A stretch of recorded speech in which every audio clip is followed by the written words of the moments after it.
উমামার পর এবার বোমা ফাটালেন মাহফুজ আলম। অবশ্য উনি ওনার ফাটানো বোমাটা খানিকটা নিষ্ক্রিয় করারও চেষ্টা করেছেন, কিন্তু লাভ নেই, এবং এটা করে বরং ছেলে মানুষের পরিচয় দিয়েছেন। আমরা প্রায় বলি বালখিল্য হচ্ছে, তিনিও একটা বালখিল্য করলেন। যদিও যারা মাহফুজ আলমকে এই যারা আছেন তাদের মধ্যে আমরা অনেক ম্যাচিওর হিসাবে জানি। যারা মাহফুজ আলম একটা ফেসবুক স্ট্যাটাস দিয়েছেন, সেই স্ট্যাটাসে দুর্নীতি তদবির এগুলো নিয়ে কথা বলেছেন। বেসিকটুকু একটু বলে নিই, কিন্তু মূল যে জায়গাটা সেটা নিয়ে আসলে কথা বলতে চাই। এবং রাষ্ট্রের একজন উপদেষ্টা এই অভিযোগ করছেন এবং রাষ্ট্র সরকার কি করছে সেটা আমাদের দেখতে হবে।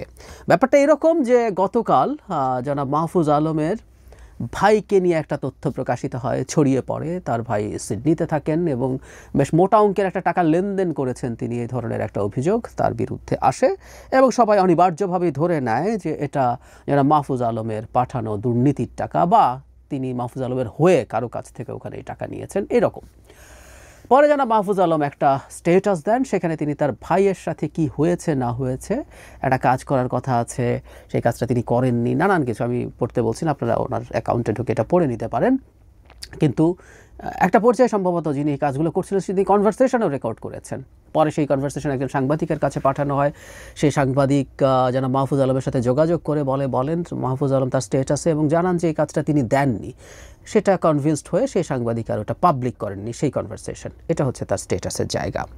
কিন্তু খুবই ইন্টারেস্টিং যে বিষয়টা সেটা হচ্ছে এই রকম একটা প্যারাগ্রাফ। আজকাল অনেকের লেজ কাটা যাচ্ছে বলে আমার বিরুদ্ধে লেগেছেন। নতুন একটি দলের কয়েকজন মহারথী এতে জড়িত।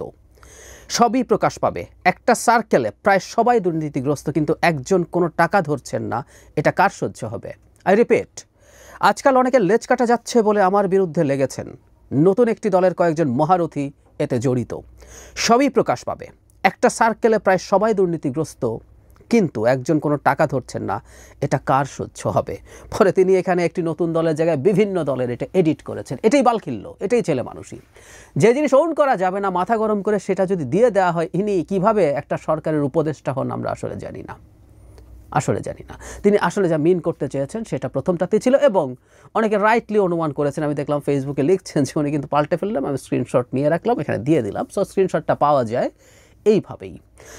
এখন গুরুতর প্রশ্ন হচ্ছে, একজন উপদেষ্টা জানেন একটা নতুন দল, আমরা খোলাখুলি বলি একটা নতুন দল বলে উনি কাকে বোঝাচ্ছেন? যে কেউ নানান রকম ধানাই পানাই করতে পারেন। গত বেশ কিছু দিনে পোস্ট 5 অগস্ট অনেকগুলো রাজনৈতিক দল তৈরি হয়েছে, কিন্তু টাকা কারা ধরছেন, কারা টাকা কামানোর মতো জায়গায় আছেন সেটা আমরা বুঝতে পারি। এটা এনসিপি, খোলাখুলি যদি বলে ফেলি। তাহলে এই দলের অনেকে করছেন, এবং একটা সার্কেলের প্রায় সবাই দুর্নীতিগ্রস্ত, কিন্তু একজন টাকা ধরছেন না। মানে উনি ওই সার্কেলের প্রায় সবাইকে দুর্নীতিগ্রস্ত এই অভিযোগ করছেন। মানে মাহফুজ আলম জানেন তারা দুর্নীতিগ্রস্ত। এখন একজন সরকারের অংশ, টেকনিক্যালি ধরে নেই উনি এনসিপির কেউ নন, যদিও মাহফুজ আলম এনসিপির সাথে কীভাবে জড়িত এগুলো চোখ কান খোলা রাখা মানুষ খুব ভালো মতো জানেন। তাদের নেতাদের সাথে কোথায় বৈঠক করেন, কী হয়, কোথায় কীভাবে বৈঠক করেন, কীভাবে বুদ্ধি পরামর্শ দেন, কীভাবে ট্রেনিং দেন, কীভাবে এনসিপির একজন হয়ে অন্যদের সাথে বসেন, এগুলো অনেকেই জানে। তারপরও এগুলো যেহেতু পাবলিক ডকুমেন্ট নেই, আমি এটা সরিয়ে রেখে বলছি। ধরে নিলাম তিনি আলাদা, তো যদি আলাদা হয়ে থাকেন তিনি তো সরকার, তিনি অন্তর্বর্তী সরকার। তাহলে একটা দলের এত নেতার বিরুদ্ধে তিনি দুর্নীতির কথা জানেন, এই অভিযোগ তার তথ্য তার কাছে আছে, তাহলে তিনি কি করছেন? তিনি তার সরকারকে নিয়ে কি করছেন? সরকারের দিক থেকে তারা ব্যবস্থা কেন নিচ্ছেন না? আবারও সেই সোকল্ড দুদকের কথা বলে, এটা সোকল্ড দুদক আসলে এখনও একই জায়গায় আছে। দুদক যখন একজন উপদেষ্টার মুখ থেকে, একজন উপদেষ্টার স্টেটাস থেকে এরকম একটা তথ্য পেলেন, দুদক কি করলেন?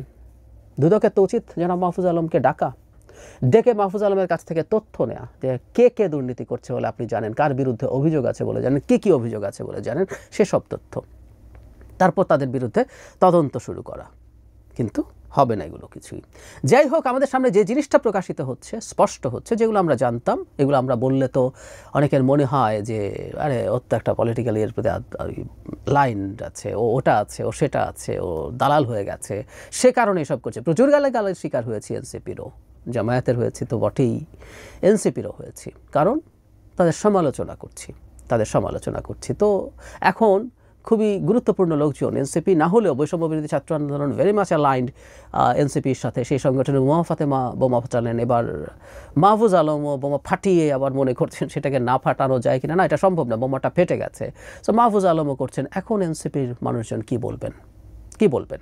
অথবা এনসিপি, উনি যেহেতু নাম তোলেন না, এনসিপিটা গায়ে হয়তো মাখবে না, কিন্তু এই সমাজে এই সব শব্দের বাক্যের খেলা দিয়ে এগুলো লুকিয়ে রেখে এগুলো ধামাচাপা দিয়ে আসলে কোনো লাভ হবে না। আবারও বলছি, সরকারের উচিত, ডক্টর ইউনূসের উচিত অতি দ্রুত জনাব মাহফুজ আলম যা বলেছেন সেটার সারবত্তা খুঁজে বের করার চেষ্টা করা এবং সেটা থেকে তদন্ত করা, তদন্তের জন্য দুদককে নির্দেশ দেওয়া। দুদক অবশ্য স্বাধীন, দুদক নিজেই এই কাজটা করতে পারে, দুদকেরই নিজের থেকে করা উচিত। কিন্তু দিনের শেষে যে বললাম করা উচিত, ডক্টর ইউনূসের চাপ দেওয়া উচিত, এগুলো কিছুই হবে না। জনগণের সামনে প্রকাশিত হচ্ছে, এটা খুবই ইম্পর্ট্যান্ট। ঘর থেকে যখন এইসব অভিযোগ আসে জনগণ বুঝবে আসলে জুলাইকে কেন্দ্র করে কিছু কিছু মানুষ কি পরিমাণ ধান্দাবাজির দোকান খুলেছে, এটা জানা জরুরি।